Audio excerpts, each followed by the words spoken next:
साल था 1992। इंडिया अभी नया नया इकोनॉमिक लिबरलाइजेशन में कदम रख रहा था और एक बहुत बड़ा फाइनेंशियल अर्थक्वेक आने वाला था। इसके बीच में थे हर्षद मेहता, एक कैरिस्मेटिक स्टॉक ब्रोकर जिन्होंने मार्केट में तहलका मचा दिया था। उन्हें बिग बुल कहा जाता था, बुलिश ऑप्टिमिज्म का सिंबल, जिन्होंने बॉम्बे स्टॉक एक्सचेंज को बुलंदियों तक पहुंचाया। लेकिन सक्सेस के पीछे डिसीट का जाल था, एक ऐसा स्कैम जो इंडिया के फाइनेंशियल सिस्टम की नींव हिला देगा।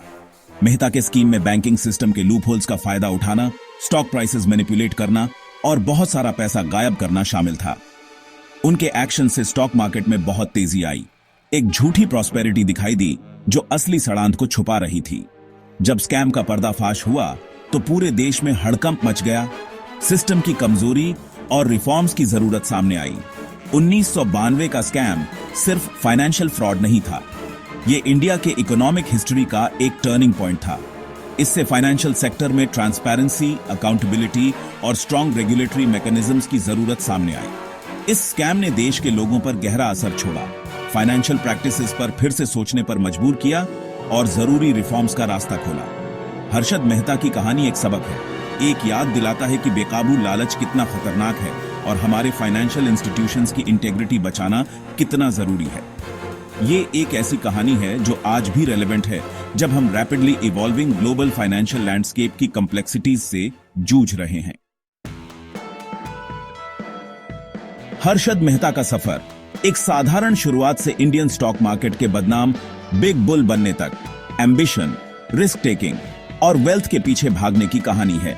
1954 में एक मिडिल क्लास गुजराती परिवार में जन्मे मेहता के शुरुआती दिन फाइनेंशियल स्ट्रगल से भरे थे। उनका परिवार बेटर अपॉर्चुनिटीज की तलाश में मुंबई आ गया, जहां उन्होंने अपनी पढ़ाई पूरी की और कॉमर्स में डिग्री ली। फाइनेंस की दुनिया में मेहता की एंट्री खास नहीं थी। उन्होंने न्यू इंडिया एश्योरेंस कंपनी में क्लर्क के तौर पे अपना करियर शुरू किया, जो बॉम्बे स्टॉक एक्सचेंज के बस्टलिंग ट्रेडिंग फ्लोर से बहुत अलग था। लेकिन उनकी नेचुरल क्यूरियोसिटी और तेज दिमाग ने उन्हें स्टॉक मार्केट की तरफ खींचा।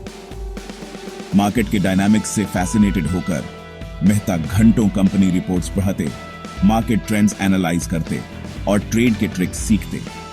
वो जल्द ही एक ब्रोकरेज फर्म में जॉबर के तौर पे ज्वाइन कर लिए। धीरे धीरे आगे बढ़ते गए और स्टॉक ब्रोकिंग की दुनिया में वैल्यूएबल एक्सपीरियंस हासिल की। उनकी एम्बिशन की कोई सीमा नहीं थी। रिस्क लेने की उनकी भूख और मार्केट अपॉर्चुनिटीज पहचानने की अनकैनी एबिलिटी ने उन्हें उनके पीर से अलग बना दिया। उन्होंने बोल्ड बेट्स लिए, अक्सर बहुत सारा पैसा लगाया और जल्दी ही एक श्रूड और सक्सेसफुल ट्रेडर के रूप में अपनी पहचान बनाई। 1980 के दशक के आखिर तक Harshad Mehta Indian stock market में एक बड़ी ताकत बन चुके थे। उनका मीटियोरिक राइज देश के इकोनॉमिक एस्पिरेशंस को रिफ्लेक्ट करता था। हर्षद मेहता के स्कैम की मैग्नीट्यूड को समझने के लिए हमें 1980 के दशक के आखिर और 1990 के दशक की शुरुआत के इंडिया के फाइनेंशियल लैंडस्केप को समझना होगा। इंडियन इकोनॉमी एक बड़े ट्रांसफॉर्मेशन से गुजर रही थी, एक क्लोज्ड सोशलिस्ट मॉडल से एक ज्यादा लिबरलाइज्ड मार्केट ड्रिवन सिस्टम की तरफ। इकोनॉमिक लिबरलाइजेशन के इस दौर ने ग्रोथ के नए रास्ते खोलते हुए फाइनेंशियल सिस्टम की कमजोरियों को भी एक्सपोजे किया। बैंकिंग सेक्टर, जिसमें ज्यादातर गवर्नमेंट बैंक्स थे, ब्यूरोक्रेटिक इनएफिशिएंसीज और ट्रांसपेरेंसी की कमी से जूझ रहा था। रेगुलेशंस ढीले थे और ओवरसाइट मैकेनिज्म्स इतने अच्छे नहीं थे कि फाइनेंशियल मार्केट्स में हो रहे रैपिड चेंजेस से निपट सकें। इससे एक ऐसा माहौल बन गया जहां रूल्स तोड़ने वालों के लिए एक्सप्लॉयटेशन के रास्ते खुल गए। स्टॉक मार्केट मोमेंटम गेन कर रहा था, लेकिन अभी भी नया था। डेवलप्ड मार्केट्स जैसी डेप्थ और सोफिस्टिकेशन नहीं थी। ट्रेडिंग वॉल्यूम्स कम थे और इंस्टीट्यूशनल इन्वेस्टर्स की पार्टिसिपेशन सीमित थी, जिससे मार्केट मैनिपुलेशन के लिए वल्नरेबल हो गया था। इसके अलावा ट्रांजैक्शंस का सेटलमेंट साइकिल बहुत लंबा था, जिससे बेईमान लोगों को सिस्टम का फायदा उठाने का मौका मिलता था। ढीले रेगुलेशंस, इनएफिशिएंट सिस्टम्स और रैपिडली इवॉल्विंग मार्केट के इसी माहौल में हर्षद मेहता अपना इलैबोरेट स्कीम चला पाए। रोबस्ट रिस्क मैनेजमेंट सिस्टम्स की कमी और फाइनेंशियल मार्केट्स की इंट्रिकेसीज के बारे में जनरल अवेयरनेस की कमी ने 1992 के स्कैम के लिए परफेक्ट स्टॉर्म पैदा कर दिया। सेक्शन 4, स्कैम की कला मार्केट में मेहता का मैनिपुलेशन। हर्षद मेहता की जीनियस, अगर उसे ऐसा कह सकते हैं, तो वो इंडियन बैंकिंग और फाइनेंशियल सिस्टम्स के लूपहोल्स की उनकी गहरी समझ थी। उन्होंने इन कमजोरियों का बड़ी चालाकी से फायदा उठाया, ट्रांजैक्शंस का एक कॉम्प्लेक्स वेब बनाया, जिससे आखिरकार 1992 का स्कैम हुआ। उनकी की टैक्टिक्स में से एक रेडी फॉरवर्ड डील्स का मैनिपुलेशन था, जो बैंक्स के बीच एक तरह का शॉर्ट टर्म लेंडिंग एग्रीमेंट होता है। मेहता ने इन डील्स का इस्तेमाल करके बैंक से बड़ी रकम हासिल की, दिखावे के लिए, शॉर्ट पीरियड्स के लिए, लेकिन असल में उन्होंने इस पैसे को स्टॉक मार्केट में डाल दिया, जिससे स्टॉक प्राइसेस आर्टिफिशियली बार एच गए। उन्होंने शेल कंपनीज का नेटवर्क बनाया और बैंक ऑफिशियल से मिलीभगत करके फेक बैंक रिसीट्स हासिल किए। ये ब्याज, जो फंड्स का प्रूफ होते हैं, फर्दर लोन्स लेने के लिए इस्तेमाल किए गए, जिससे डिसीट का एक साइकिल चलता रहा और उन्हें बहुत सारा पैसा इकट्ठा करने का मौका मिला।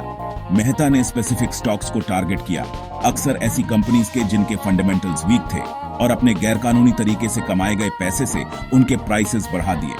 इससे मार्केट में एक फ्रेंजी पैदा हो गई। अनसस्पेक्टिंग इन्वेस्टर्स, जो इस यूफोरिया में फंस गए, अपनी सेविंग्स इन स्टॉक्स में लगाने लगे, जिससे आर्टिफिशियल बूम और बियर एच गया। उनकी मैनिपुलेटिव टैक्टिक्स काफी समय तक अनडिटेक्टेड रहीं, पार्टली इफेक्टिव रेगुलेटरी ओवरसाइट की कमी की वजह से और पार्टली उनके ऑपरेशंस की ऑडेसिटी और कॉम्प्लेक्सिटी की वजह से। मेहता का स्कीम सोफिस्टिकेटेड लग रहा था, लेकिन एक सिंपल प्रिंसिपल पर बेस्ड था। सिस्टम की कमजोरियों का फायदा उठाओ, इससे पहले कि उन्हें ठीक किया जाए। सेक्शन 5, पर्दे के पीछे के खिलाड़ी, बैंक, ब्रोकर्स और रेगुलेटरी बॉडीज। 1992 का स्कैम किसी अकेले आदमी का काम नहीं था। हर्षद मेहता मास्टरमाइंड होने के बावजूद फाइनेंशियल सिस्टम के अलग अलग प्लेयर्स की कंप्लिसिटी या कम से कम नेग्लिजेंस के बिना इस एलैबोरेट स्कीम को अंजाम नहीं दे सकते थे। कई बैंक्स, पब्लिक और प्राइवेट, दोनों इस स्कैम में शामिल थे। कुछ बैंक ऑफिशियल्स या तो पर्सनल गेन के लालच में या मेहता के कैरिज्मा और परसीव्ड सक्सेस से अंधे होकर उनके ड्यूबियस डीलिंग्स को नजरअंदाज कर दिया। उन्होंने फेक बियाज के अगेंस्ट लोन्स अप्रूव करवाए, एस्टैब्लिश्ड प्रोसीजर्स और रिस्क असेसमेंट प्रोटोकॉल्स को इग्नोर किया। ब्रोकर्स ने भी मेहता के ऑपरेशंस में अहम भूमिका निभाई। उन्होंने इंटरमीडियरीज का काम किया, उनके ट्रेड्स एग्जीक्यूट किए और सर्टेन स्टॉक्स के लिए आर्टिफिशियल डिमांड क्रिएट करने में मदद की।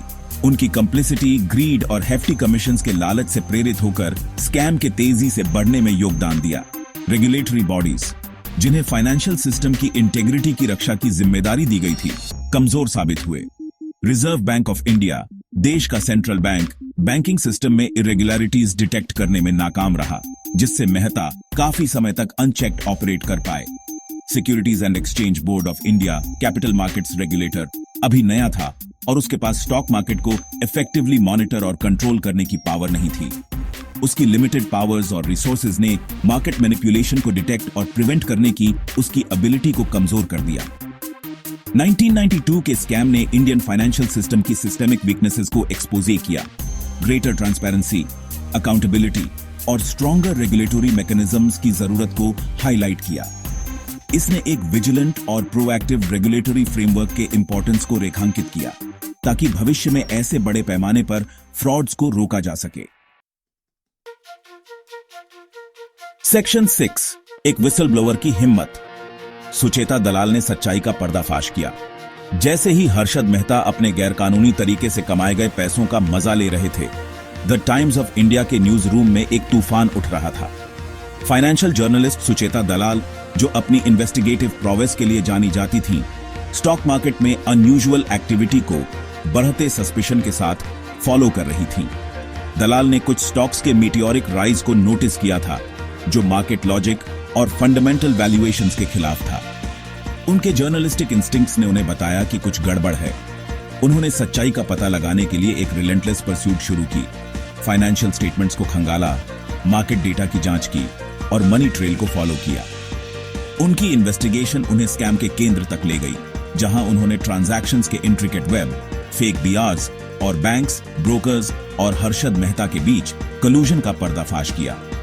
अप्रैल 1992 में द टाइम्स ऑफ इंडिया में पब्लिश हुए दलाल के एक्सपोजे ने पूरे देश में हड़कंप मचा दिया।